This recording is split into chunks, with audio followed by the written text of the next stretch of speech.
Frig. Hello. I think we're live. We made it. Finally. We made it. Hi. Happy New Year. Tag Colleen. Yes. Happy New Year, everyone. We haven't done a live this year yet. This is our first one back after holiday. How was your Christmas and New Year?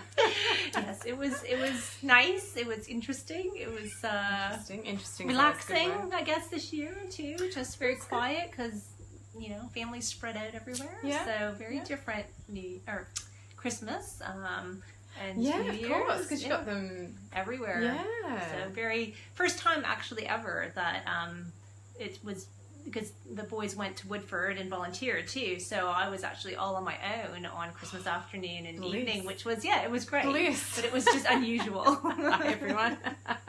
Yeah, well, we had one of our firsts as well this Christmas. So since we moved up from Melbourne, which was, 6-7 years ago, we've never all been on the coast for Christmas together. So it's always been overseas, or the kids go to Tassie, so then I, stay here on my own. Oh, I've got a few people here.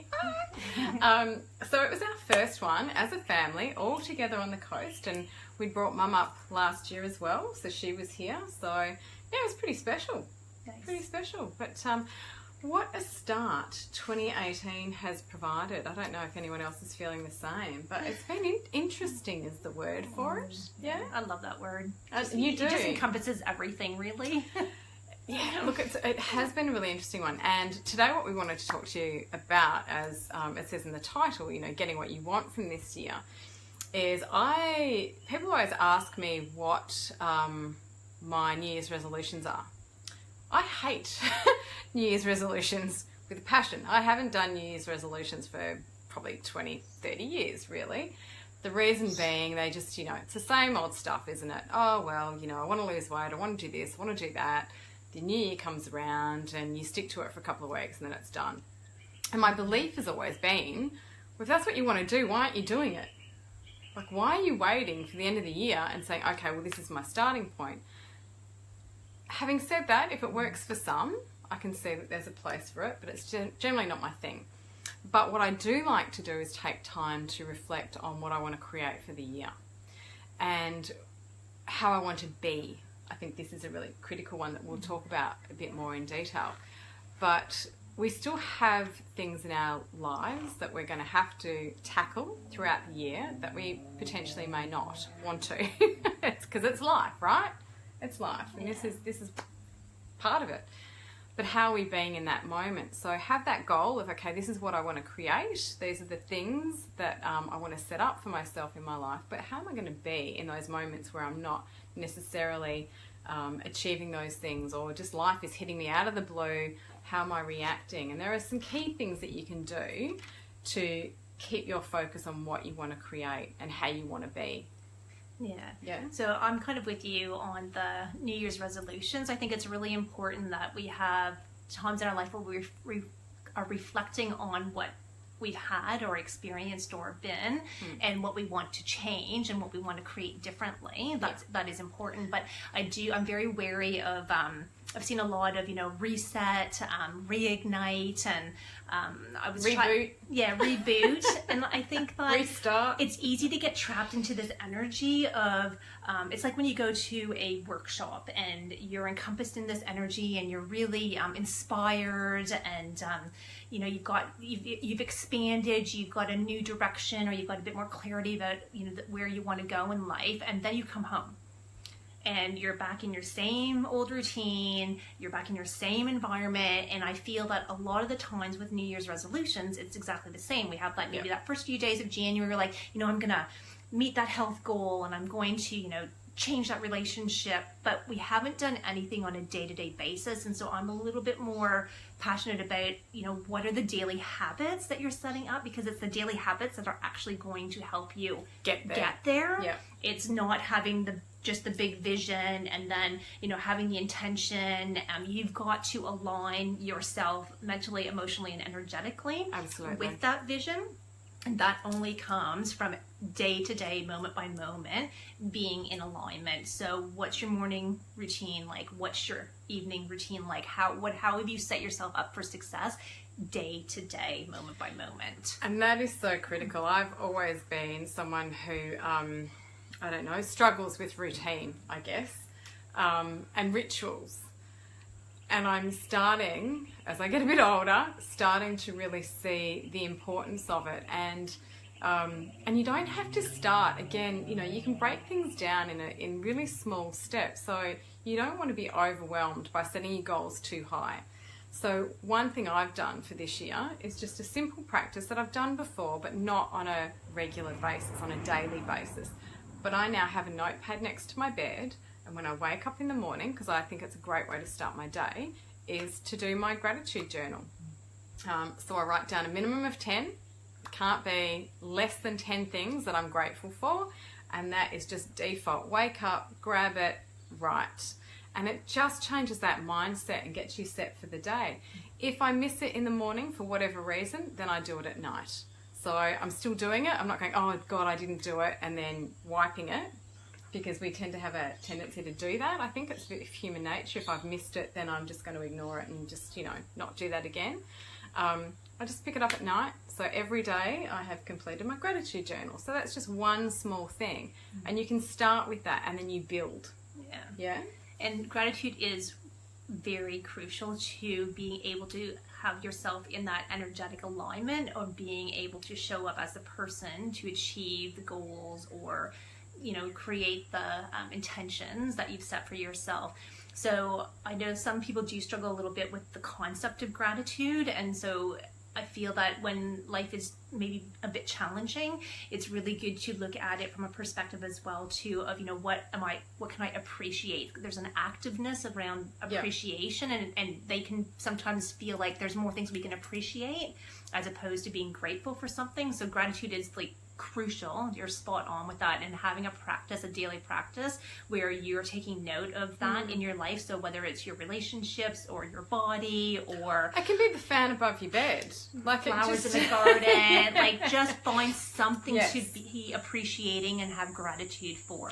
Really crucial, because you can't, you know, you can't every day. I'm grateful for my family. I'm grateful for, you know. It can be just, there's got to be like the emotion actually has to be behind it. It can't just be a mental concept. You actually have to feel it in the body. Exactly. So if you're having a day where you're thinking, I'm actually not really grateful for this, okay, but I'm really hot and I've got a fan above my bed, so geez, I'm grateful for that. Put that down. You know, it can be just as simple as that. It doesn't need to be this big grand vision every day, because you've got to be in that moment. You've got to be feeling it. So that's one thing I've done. And again, we were talking earlier about, I guess, what my intentions are, just to give you an example, for this year. So last year I had, what can I say? It was it was a whirlwind of a year. So I've taken stock of that and then thought, okay, what do I want to create? I don't want to live that reality again. And I'm not talking about circumstances, because things come in from left field and you've got to deal with that. But how do I want to be going through the year? And some of those things that I came up with was, you know, ease and flow and grace. And then that got us talking on another tangent as well, where we were saying it's not about having a life that is just ease and flow and grace.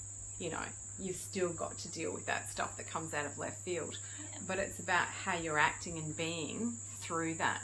Yeah. And that's, you know, the ease and grace and flow, it's a state of being. So life is not always going to be easy, and relationships are not always going to be easy, and the actions we need to take to reach our health goals are not always going to be easy. But we can choose to be in that space of grace and flow, which means that when the challenges do come up, we're in non-resistance to what's happening. So that we're creating the internal space of ease and grace and flow. Yes. And that's where you do have power over that. And that is being aware of your emotions, your mental state, your beliefs around it, your perspectives or perceptions around things. And you can choose to step into that emotional, energetic space of ease, grace, and flow. Yeah. Because growth requires challenge. Like, exactly. We were talking about the flower. You know, it starts out as a seed, and it gets buried, and it gets, you know, dark and damp, and it has to crack open. So and then it turns into that beautiful flower. And no matter what it is that we're trying to achieve in our life, there's going to be an element of that. Absolutely. Because that's what growth requires. But if we are in resistance to that, then that's when we can create the tension and the stuckness and the things that we are uncomfortable to sit in, because it feels like pain and it feels like agony. Yeah. And we're quick to run away from that. Absolutely. So, and then we don't allow the things that we're trying to create in our lives to actually come in, because we're coming at it with that force and resistance. Yeah. And I know that that's, you know, I've certainly experienced that in the past. I mean, I can be very... Oh, yeah. Well, I think we all have. Yeah. Forceful, but I end up getting in my own way. Yeah. I end up blocking myself off from the stuff that's actually trying to come in. Yeah. Because I'm seeing this other stuff and I'm just, you know, bang, bang, bang, bang, bang, resisting it, going, no, I don't want to deal with that. Yeah. I want to be living this life over here. But you're not allowing that, are you? No. You're just not allowing that flow to get over there. And it can look like self-sabotage. It can look like any of those kinds of things in life. And the key is awareness. Like that's with anything. You have to have the awareness of, you know, what is actually happening for you internally. And so talking about, you know, morning and evening rituals, gratitude is great. Meditation, I consider non-negotiable because you have to have mastery of your thoughts and your emotional well-being and be able to shift your emotional state so that you're not stuck in that and not stopping you from taking action. So meditation is key and crucial to that. And then having those awareness practices so that you can catch yourself having those thoughts, or what is my emotional state in this moment, and is it in alignment with what I'm wanting to create and in how my can life, I change and how can I shift out of it? Yeah, absolutely. And shifting out of it is really one of the key things. And it was funny, now that we're talking about this, I did write a blog post while I was living in Bali a couple of years ago about this very thing, because I was going through that moment where, you know, you're on your knees, you're just like, oh my God, what am I doing? And how do I shift it? And I ended up journaling. So I wrote this really long piece. And by the time I'd finished that journal piece, I'd shifted. I completely shifted my energy and my perspective. So then I thought, okay, I need to share this with people, even though it was a very personal piece of writing. But it just showed you that if you had those rituals set up, or things that you can call on in those moments, it makes such a difference, and you can work through it. So it's not that these things aren't going to come up, as we said, but you know how to work through it, because first the awareness engages. So you're like, the awareness engages, so you don't stay stuck, but you're still feeling everything. And it's like, okay, what can I do to shift this energy?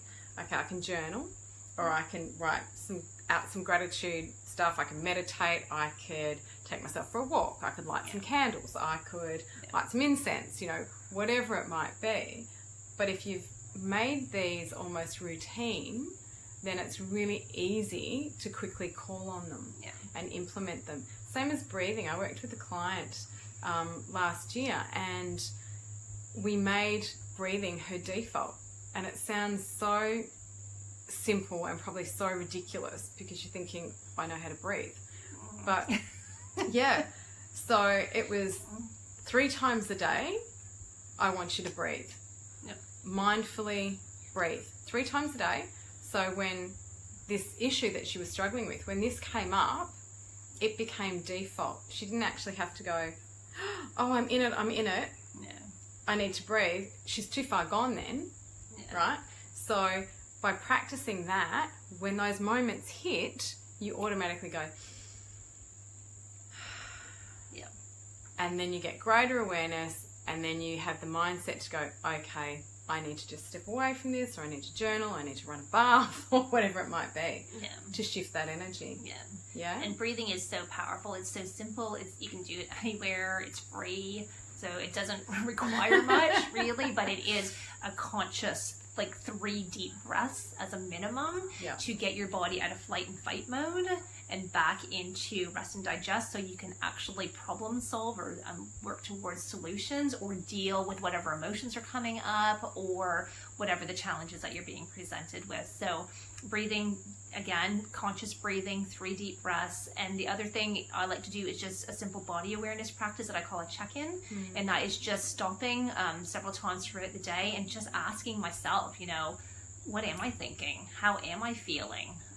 What's happening for me emotionally, energetically right now as well too. And so then I can catch myself before I've ended up down that spiral. Yep. And then I'm having to stop that train that's running away and bring myself back again. It's much easier to catch it in the early stages and then have a practice in place that is your default for dealing with that. Yeah. So this works really well in conjunction with having those overall goals. So the start of the year, you might, some people vision board, some people just write it out. Yeah. However you want to set up your goals and intentions. I mean, it's always great to write it out. Yep. Have that, but with that, you need to be implementing these things as well. So when life does throw those curveballs and you're going through those really tough times, it's easier to stay focused for a start. Yep. And also, okay, if I want to achieve this, then I need to be this. And I think that's what you're saying, that alignment is absolutely critical. So whilst it's all well and good to write down what our intentions are and our goals are. That's easy. Yeah. We need to be practicing who we need to be. Yeah. And I think that is the critical piece that we often miss. And look, there's stacks of mindset coaches and, gurus in the personal development world out there talking about this. You need to become the person, so you need to be the person who does and takes the action to have whatever it is that you want to create. And it really does come in that order. Yeah. So it's really about noticing where you are. Mentally, emotionally, energetically, are you in alignment, and are you then being able to take action from that place so that you can create or have whatever it is, that goal or intention that you've set for yourself. Absolutely. And being clear. I mean, there's some simple things that we were just kind of making some assumptions, I think, about, when you have a goal or you set your intention. Yes, vision boards are great because you need to have the visual and bring all your senses into that, but be really clear and specific with what it is that you want to create. Otherwise, life will give you versions and of that. What? It's really interesting you say that, because I know, again, that's something I've struggled with over the years, is the clarity. And I almost felt guilty, I think, to ask specifically for what I wanted. So it was almost like, I'd really like this, but I'd be grateful for whatever you give me, kind of thing. Putting this wishy-washy energy out there. I thought I was being, I don't know, I thought it was the right thing to do, almost. Yeah. It was like, I'll be grateful for whatever. I'd really like this, but no. I'm just having a chuckle because I'm just thinking of my husband quite often offers to make me breakfast in the morning, and so there was a time when I would say a chia breakfast bowl or an omelet, but now when he asks, I'm like, okay, I would like an omelet, but I would like it with garlic and zucchini and tomato and a little bit of spinach, and then I want 2 eggs and I want chives in the eggs and a slice of toast cut sideways. Yes. This is a funny thing, but even in that, it's amazing to notice that feeling like you feel like you're being picky, or why can't you just be so not so difficult? Yes. So no wonder we have problems being able to ask for what we really want. Yes. And the clarity, and that's just a breakfast thing that I'm asking for. So no wonder when it comes to those bigger visions and those goals that we're like, we're used to keeping it vague. Yeah. So that'll be a big part of it. It's massive. Yeah. It's huge. Oh, there you go. Ka-ching. We didn't pre-plan that conversation. There you go. And it is interesting. But it's so true. Yeah. It's really true. Think about it if you go into a shop and you're looking for something specific. If you went in and just said, I wanted a sweater. Or if you went to your hairdresser and just said, I wanted my haircut.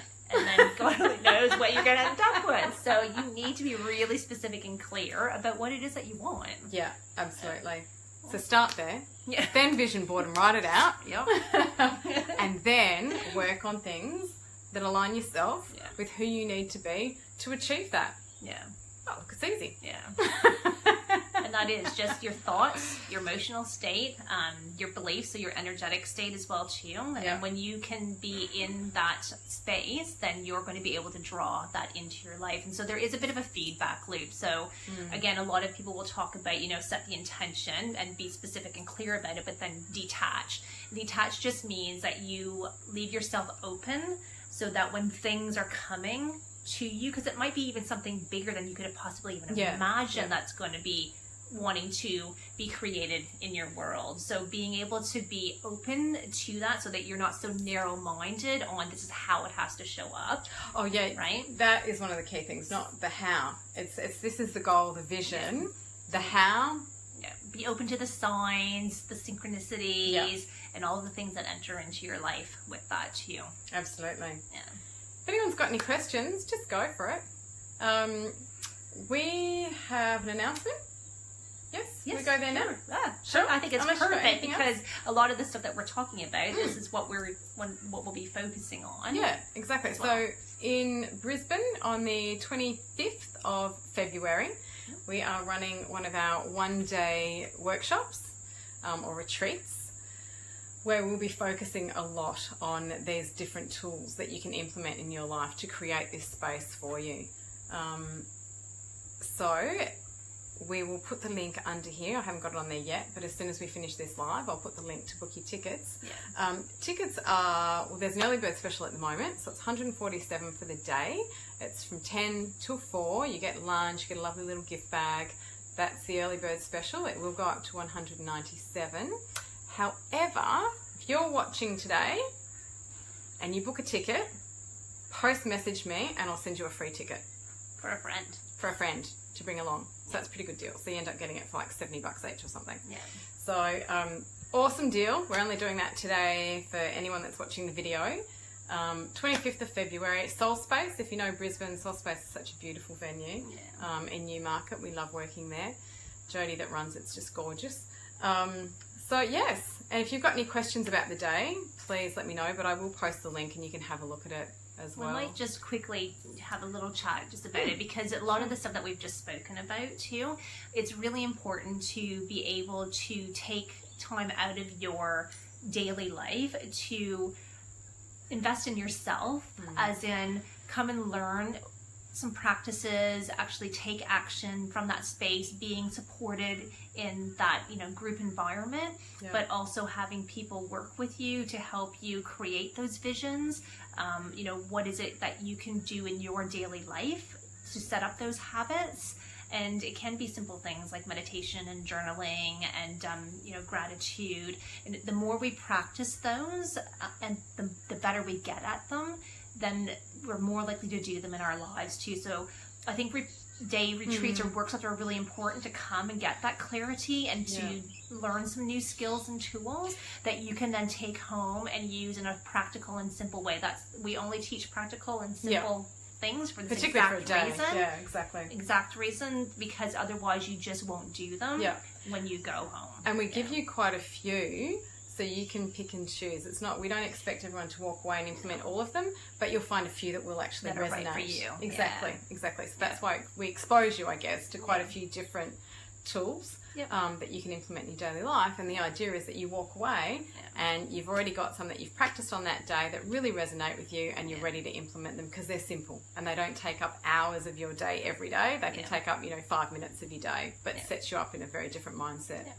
And you will definitely feel refreshed and rejuvenated after the day with us too. So it's about learning some practical skills and to have tools to use daily, but it's also a very nurturing day where you can just rest and relax and enjoy the company of other people in that space too. Absolutely. We love doing them. We really love doing them. They are fun, and they're beautiful. They're really beautiful. Yeah. So that was our little announcement. So I will be posting the link straight after this, but you got anything else you want to add to that? I know last time we went on for ages. We did like a 40-minute video or something. So I wanted to keep this one a bit shorter. Keep it short. For our first one, we'll keep it a bit shorter, I think.